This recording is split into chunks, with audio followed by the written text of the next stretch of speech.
What's going on, y'all? Machiavelli Mills TV. So, Big Meech has been released from federal custody. Demetrius Big Meech Flannery has been released from federal custody and transferred to a halfway house to serve the remainder of his time. He's expected to be released from the halfway house by 2026, but he has been released from federal custody, right? And when this news broke, Negroes is acting like Nelson Mandela had been free, like Malcolm X had been free from pit, like had been revived. People was acting like I'm talking about like the Messiah had returned, like Jesus Christ has came about. The way some of y'all was acting, I say y'all got to cut it out. Cut it out.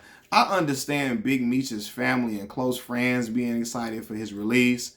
I understand his loved ones being happy to see him released and all of that, and happy to be able to be around him again and be able to have conversations with him again and hug him and all of that. I get that, right? Because I have family who has served. I have family who served a lot of time in prison. You know what I mean? I got family cousins that have done 12, 11 years, 13 years, 14 years. I have those individuals in my family, and we are excited to see them.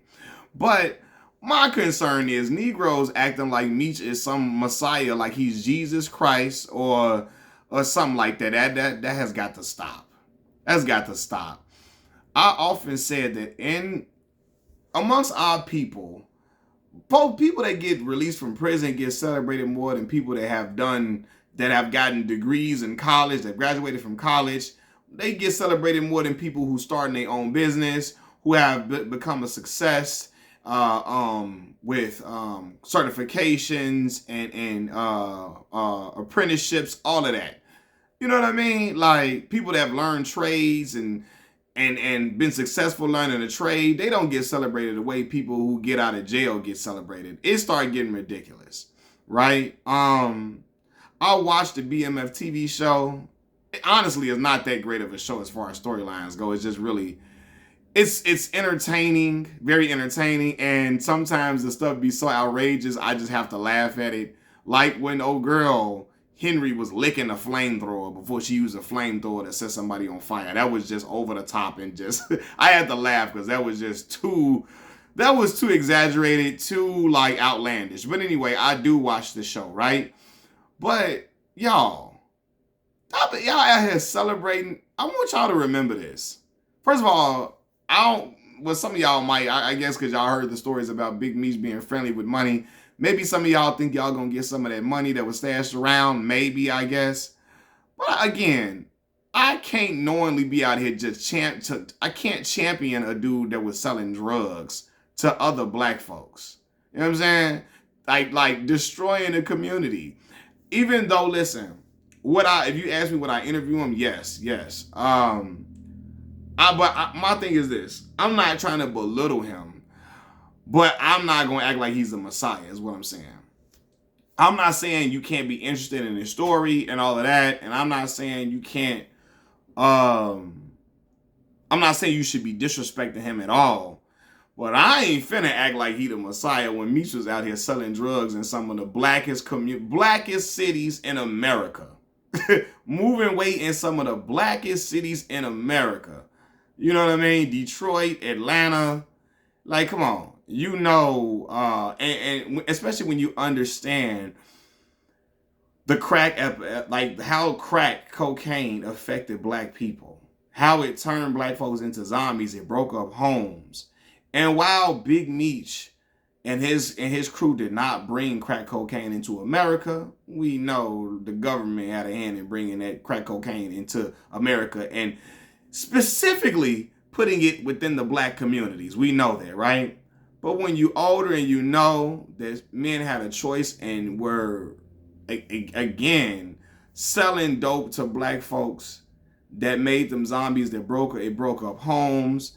We saw mothers prostitute themselves for crack cocaine. We saw men prostitute themselves for crack cocaine. You still have people, like I told y'all, a lot of the dudes that my dad grew up with, majority of them they were addicted to crack cocaine. And I only knew one person who really shook it and was able to clean himself up and change his life. All the rest of them, they stayed on crack cocaine until they were no longer here, right? And so when you understand the ramifications of what crack cocaine distribution did to the community, right? You don't look at certain individuals as like heroes. They have interesting stories. We like to hear the stories being told. We enjoy it. And maybe, again, you can call me a hypocrite because I watch these TV shows like Power and BMF, where crack cocaine is obviously being distributed, right? You can call me a hypocrite too for watching these TV shows. I enjoy watching the TV shows and all of that, but I also know better than to put the drug dealers and crack cocaine dealers on a pedestal and look at them as heroes and champion them. I know better than to champion them because I know what the destruction it did to black folks. You know what I'm saying? My father told me stories about men getting hooked on crack cocaine and then getting their wives hooked on crack cocaine, and then their wives selling their bodies for crack cocaine, and then the crack cocaine dealer taking the life of a man's wife. And it was a domino effect. The man became hooked. The mother became hooked. My father then told me stories about men having families, wives, and children, and getting on crack, and everything goes south. You know, becomes an addict, loses the wife, loses the kids, of course, because he has a crazy addiction to this narcotic, this drug that's being moved in the neighborhood. And even though black folks ain't bring it in here, even though black folks ain't put it in our communities, it was black folks that were selling it within the communities. You know what I'm saying? And and it did damage to our people. And so I'm not saying you gotta hate or denigrate him, because I'm not gonna denigrate Meech. I'm not gonna hate him at all. I would do an interview and everything, but I'm not going to label him a hero. I'm not going to be jumping up and down when he get released from prison. I'm not going to be out here wanting to throw a party and put something on the grill because he got released from prison. Like, I ain't doing that. You know what I'm saying? Like, it just, no. But a lot of times, again, within our community, we get caught up celebrating the wrong stuff. I have friends who have doctorate degrees. One of my friends has got this doctoral degree. Another one got his doctoral degree about 3 years ago in mathematics, right? Which is hard. A black man from the Mississippi Delta, Midnight, Mississippi, my boy Derek, getting his PhD in mathematics, that is something that is outstanding. And when he achieved that feat, only his family and close friends was celebrating him.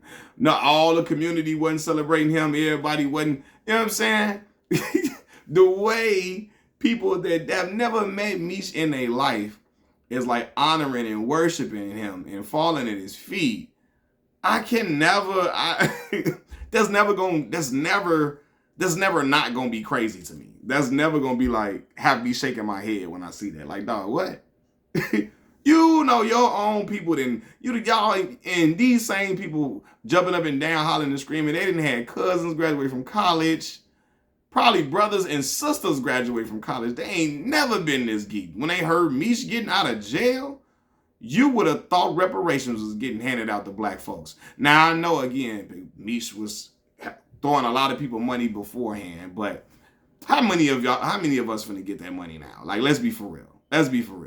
And so to act like, and they do this more. When Bobby Shmurda was released from prison, you saw dudes on there saluting him, just giving him all the praise in the world, loving and throwing him flowers and giving him flowers now. And now they trash him now because they think he might be a little zesty from how he be moving since he been out of jail. Now they trashing him. But when he first got out, they was acting like he was Muhammad Ali, like he was Malcolm X, Dr. Martin Luther King, Nelson Mandela, all of the above. And y'all, every black man that gets locked up is not Nelson Mandela, although his family should be happy.